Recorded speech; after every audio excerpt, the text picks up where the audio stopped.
when this tragedy occurred, I asked my brother, who's a wildland fighter. He's fought in well over 100 wildland fires. I asked my brother, how could this tragedy happen? How could they not know the wind was shifting direction? How could incident command not warn them in time?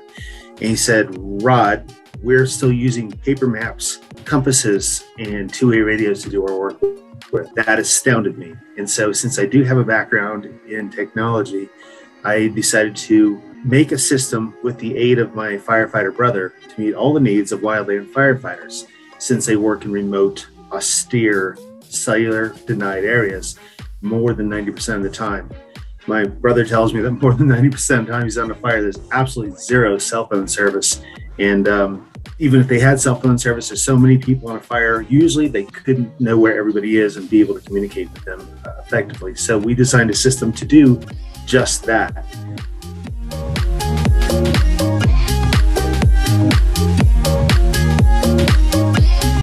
Hi, and welcome to the Awakening series. My name is Kimberly Archuleta. This is a show where we bring brilliant minds together. Today, we have an amazing guest. His name is Rod Gossin. Am I saying that right, Rod? Gossin. Okay, awesome. Rod is an American engineer, inventor, and entrepreneur. Rod attended Embry-Riddle Aeronautical University, and he obtained his engineering degree there. Oh my goodness, Rod has an amazing career, amazing background, and he has just brought in an amazing product. Amazing. I can't wait to share this information. So really what it is RoGo communications, fighting wildfires with intelligence and connecting other cellular denied areas. Rod, thank you so much for being on the show. I'm so excited about your product. I'm so excited to meet you. Thank you. Thank you so much for having me here today, Kimberly. Awesome. So this product is so wonderful. I just was really wondering what inspired you to create a product like this? Well, my background is in engineering, and so I know technology, and I was able to apply this technology in order to save lives. The precipice for this invention was that 8 years ago in 2013, there was a wildfire event outside of Prescott, Arizona. It was called the Yarnell Hill Fire. In the Yarnell Hill Fire, 19 brave Grand Mountain hotshots were all fighting the fire in a box canyon. They knew the fire was near. Suddenly, the wind shifted direction and blew the fire toward the firefighters faster than they could run. Incident command was made aware of this weather anomaly, and they tried to warn the firefighters, but the crew never got the messages, and they never made it out alive. All 19 men burned alive. That's not an easy thing to say, and it's very ugly, and it still affects me today. And so when this tragedy occurred, I asked my brother, who's a wildland fighter. He's fought in well over 100 wildland fires. I asked my brother, how could this tragedy happen? How could they not know the wind was shifting direction? How could incident command not warn them in time? And he said, Rod, we're still using paper maps, compasses, and two-way radios to do our work with. That astounded me. And so since I do have a background in technology, I decided to make a system with the aid of my firefighter brother to meet all the needs of wildland firefighters, since they work in remote, austere, cellular denied areas more than 90% of the time. My brother tells me that more than 90% of the time he's on a fire, there's absolutely zero cell phone service. And even if they had cell phone service, there's so many people on a fire, usually they couldn't know where everybody is and be able to communicate with them effectively. So we designed a system to do just that. So our system marks and tracks human and non-human resources as they move around the fire. So firefighters can always know what teams are around them, and incident command can always know where all teams are. That's important because, for example, if you're a hand crew and you're digging fire line, now you'll get a warning that the winds are shifting direction, it's going to blow the fire toward you, and the fire is going to be there in 30 minutes, for example. I can look on my phone or tablet, see that there's a bulldozer crew right around the corner, and be able to communicate with that bulldozer crew in real time. Ask them, can you send a bulldozer around the corner here to help us draw this fire line before it arrives? Those sort of things make firefighting more efficient, more effective, and more safe. And they don't have those means to collaborate their tactical efforts today while they're out in the middle of the forest. With the wildfires getting worse yearly, I can't even believe there's not a technology up until yours that didn't have this type of, just graphical location of everything. I I can't believe that like our amazing firefighters are out there with maps and two-way radios and cell phones that may not even work. That's hard to believe. It's not okay. No, it's not okay at all. I mean, for these guys, for these firefighters that are putting themselves, their lives on the line for the rest of us every day, trying to help us by extinguishing forest fires that burn down houses, burn down entire towns, like we saw in the Camp Fire in California that leveled the entire town of Paradise a few years ago. Especially the Dixie Fire in California, which is almost at 1 million acres right now, levels houses, destroys people's lives, and it's bad for our environment. A lot of CO2, emissions are had because of burning trees and burning products in burning wood products in the forest, and so we can mitigate those consequences. And because the world is getting hotter and drier, wildfires are not going away. In fact, they will only get worse. And so climate change is part of the reason wildfires are getting worse. Wind-driven fire events, part of that climate change, are why fires are becoming more destructive. In fact, the Dixie Fire in California, the Camp Fire in Sonoma County, California, that leveled the town of Paradise, both were wind-driven fire events. And it's hard to get in front of a fire and to stop it when that fire is being blown by wind that's moving at 40 miles an hour, for example. So RoGo is trying to help there too. We are starting to use predictive analysis in our devices. And so we can use a weather meter like this Kestrel meter that has an anemometer on it, takes in wind speed, wind direction, and relative humidity, temperature, all these things, transmits that data through our devices over satellite to populate a predictive analysis software platform.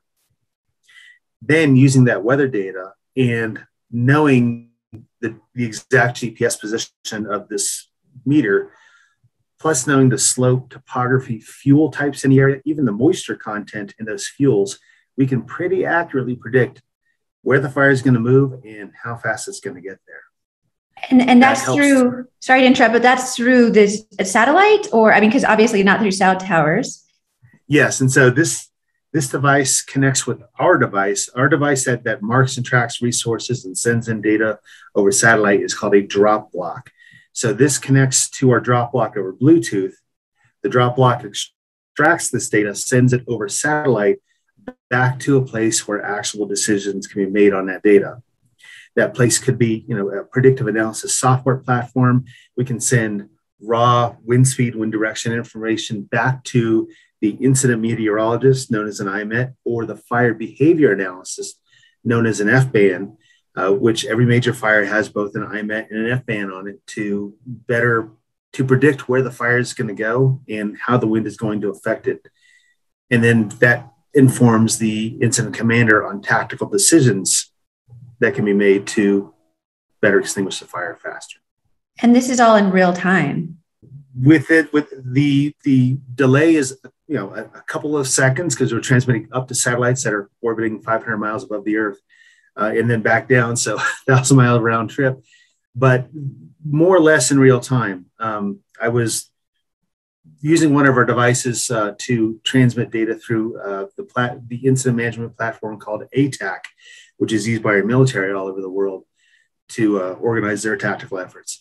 And from a user out in California, we were transmitting data back and forth on ATAC over RoGo satellite devices in less than a second. Wow. Oh my gosh, that's amazing. And so is this, if you can, I mean, I guess as far as the solution itself, can you give us some insight about the actual solution itself? Sure. So we have these devices called drop blocks. Drop blocks mark and track non-human resources, and they take in sensor data. In the future, they'll also be able to do other things like give vector position information from the ground up to slurry bomber pilots who are flying through thick, heavy smoke and can't always see exactly where the fire is at. Give that trajectory information to the slurry bomber pilots so they can drop the slurry, start dropping the slurry where it needs to start at, and then along the vector or line that it needs to be dropped along for maximum effectiveness. So this box, it's a box. It's a true box. Yes. And so I actually have one. Yes. So this here is our drop block device. It's about the size of a lunchbox right now. We are miniaturizing it to something this size, about the size of 2 decks of cards. But this is our drop block now. Devices like this can talk over Bluetooth to the drop block, and then we send data from the drop block over satellite back to a place where actionable decisions can be made on that information. We have a nice display, so you can choose what you would like to mark, whether it's a house, a bulldozer, a fire engine, a water tender, a makeshift water resource, high-value structure like a house out in the middle of the woods, or a medevac rescue pickup spot. So medevac helicopters know exactly what to land to pick up to extract the injured firefighters so they can get them to a place of safety more quickly. And this does not need Wi-Fi. It's all satellite. It is all satellite, and our devices can work off AA batteries. AA batteries are standard in wildland firefighting because right now, with their VHF radios, all VHF radios use AA batteries. So our devices can be powered off those AA batteries, or they can be powered off of any USB port if it's in or near a vehicle, or we can power our devices indefinitely off grid with a solar panel and an external battery backup. I love that you said solar panel. That's just the best thing ever. As far as the magnetic antenna and the aluminum shell, why did you choose those? So we have this little antenna here. This is what attaches to the drop block. This is the satellite antenna. It's magnetic based, and that works great on Chevrolet vehicles and Dodge vehicles. It does not work on Ford vehicles because Ford vehicles are all aluminum bodies. So for that, we have suction cup mounts to enable that antenna to be stuck on top of the vehicle. I will note that these drop blocks, we're miniaturizing those, like I mentioned, and those are going to be for hand crews primarily. And they're also going to be to mark and track things out in the middle of the woods. They will mark and track bulldozers, fire engines, water tenders, and other, like they can be dropped to mark a house, a high-value structure, makeshift water resource.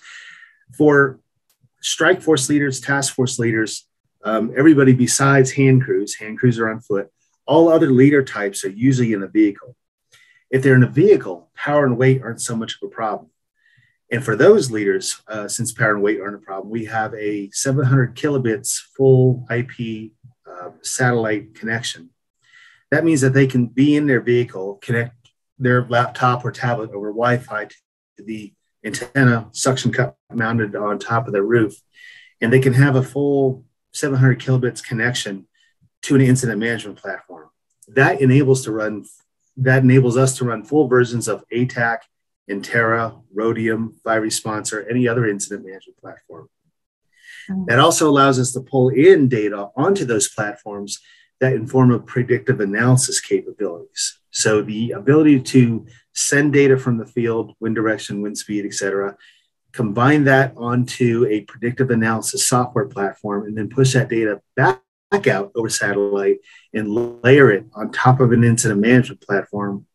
So you can see where the wind is going to go on the map and what resources are where, who might be in possible danger, and where you should probably draw your fire lines at is something that we're going to enable firefighters with that they don't have today. Oh my gosh. I'm sure your brother being a firefighter, I mean, what does he think about this? I'm sure he had some insight, like you said. What are his thoughts? I designed a system with my brother because my brother knows what firefighters need, and he loves this idea. He loves that we can do this. We've also spoken to hundreds of other wildland firefighters of all ranks and levels, and we have received positive validation from every one of them that this is needed and that this would be a huge benefit to have in wildland firefighting. I may be so bold to say that it would be a necessary, product in like now to be used. This is a life-saving product. And I'm just so wowed. When I met you at the Denver Startup Week, I was just so wowed by this product as far as global warming, as far as all of these fires, and the fact that you told me they were, their technology is so archaic. Just talk about a great solution. I think so. And it'll save, in addition to saving lives, in addition to saving not just firefighter lives, but civilian lives. And then in addition to saving greenhouse gas emissions, it will also save all of us tax-paying Americans a lot of money. Consider this. In 2018, NIST put out a report for the 2017 wildfire season. NIST found that in 2017, across all agencies that pay for wildfires at the state, federal, and municipal level, the total amount spent was $63 billion. The total economic impact was $256 billion. So forget the 256. Let's go back to the 63, since that was what was actually spent. At $63 billion, if RoGo's system made wildland firefighting just 5% more efficient, that's $3.15 billion saved. The system pays for itself literally overnight. Wow. It's just one of the best solutions I've ever heard. I mean, in regards to life-saving products, and I'm just so enamored by this situation and your ability to come up with, the layers and bringing the data back to the platform, and the solution with satellite, keeping it almost real time. Wow, that's brilliant. So as far as your professional career, can you give us a little bit of insight about how I mean, I know what inspired you, but how did this come about? Like, what was your journey? So the journey was that I went to school at Embry-Riddle Aeronautical University, got myself an electrical engineering degree. I worked for Dassault Falcon Jet, Gulfstream Aerospace, and Bombardier Aerospace doing avionics work. And then in 2003, when the Yarnell event happened, I decided to dedicate myself full time to bring this solution forth for the benefit of everybody affected by wildfire, which, like we just stated, is every taxpaying American, along with every American who breathes air, especially here in the West, where there's so much smoke particulate hanging around in the air during the summer months. What a journey and what a career. Wow. And as far as the smoke, just this summer here in Denver, Colorado, our smoke was so bad, I couldn't even go outside and play on the playground with my son for a couple weeks. And that's sad because it was beautiful out. We could not see the sun. We could not see the blue sky. It was so horrendous. And it wasn't even a fire here. It was a fire, I think, in Utah and California. And usually we do have fires, and I think we did, but it wasn't anything like those this year, thankfully. But unfortunately, we all endured that. And then, as you mentioned, the tax paying situation that we don't really think about because we just don't. It's a livelihood that we think about in regards to our present moment, but there's so many different factors that happen with these crazy wildfires that can possibly, inevitably, with this product, be at least contained and also save lives. That's what we're hoping for, but we want to go more than what just wildland firefighting. Our vision is a little bit bigger than that. We want to help with wildland firefighting. That's where my heart lies. But we also want to help in other areas that experience disaster, where that either occur in a cellular denied area or where the disaster causes there to be a cellular denied area. So let me explain that. After a hurricane rolls through a city in Florida, for example, there's no cell phone towers left. The wind takes the cell phone towers out. And so you could be in the middle of the city, but you might be responding to the hurricane in the middle of the city, but you're still operating in a cellular denied area. So that makes it difficult for first responders to collaborate, communicate, and align their tactical efforts to save lives there. So after a hurricane rolls through town, RoGo wants to be there to be able to help first responders save lives. After an earthquake severs communications lines in California, for example, we want to help there also. After a flood takes out cell phone bases and mobile switching offices for cell phone towers, we want to be able to be there to help. I agree. I want you to be there too. Where can people find this product? Is it out? Have you launched it, or is it being tested? Can you give us more insight on that? Absolutely. We have 8 drop block devices strewn across the Western United States right now. And the majority of those are on fires or have been on a fire within the last 2 weeks. So We're getting real-time information from them. We're getting this thing tested and used by firefighters actually deployed on fires, which is great. We're marking and tracking their resources. We can see where they're at in real time, which is fabulous. And for more information, people can go to rogofire.com or to rogocom.com for RoGo Communications. So RoGoFire is part of RoGo Communications. And like I said, we want to help in more areas than just fire. So that's the umbrella of RoGo Communications. Well, it looks like you're growing and helping more areas in regards to disaster, possible disasters. So this is huge. I'm so excited for you. And I love that you were at Denver Startup Week and you obviously had to, fill out an application to even be at that booth. So like the best of the best. And you were one of them that was selected to be and to have a booth there. And obviously I see why. Thank you. This is just pure, I feel like this is just pure love because you're going to be helping so many people in the near future. And who knows, what if my son wants to be a firefighter, and he has something in his hands like this, I'd feel so much more comfortable with him fighting fires or any disaster or military, whomever, to have this product. So I really believe in this product. And I'm very, very thankful that you took the time and dedicated your life to this product. Is there anything else you'd like to tell us about the product or the future or anything else about yourself? The predictive analysis part is definitely going to be a large part of our product offering in the future. And with that information, we hope to empower the foresight in the knowledge base to first responders in real time. Whether they're fighting a hurricane, whether they're fighting a wildfire, whether they're fighting a disaster after an earthquake, we want to enable them in all these situations to let them know what threats are coming and when those threats are going to be there so that they can protect themselves better, save more lives while they're at it.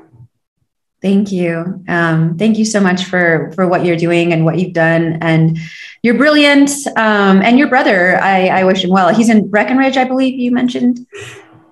He is in Breckenridge, and I'll just throw this out. The firefighters, military types, those are the people in life I want to help. Firefighters are running into a burning building or into a burning forest while everybody else is running out. Our brave military troops are running into fights while everybody else is running away from them. They're just causes, and those are the people I want to help. I want to help those who help others. I love it. And I see the magnificence, and I can't wait to see what you're going to be doing in 2 to 5 years with this product and where it's going to go. And I love the smaller handheld. That's pretty awesome. Well, again, congratulations on this wonderful product. Thank you so much for your time today, Rod. This is amazing. I will definitely be watching out for all of these great things that you're bringing to the world. That sounds wonderful, Kimberly. Thank you sincerely so much for your time and for sharing the word of the good work that RoGo is trying to do. I appreciate it. Yeah, thank you.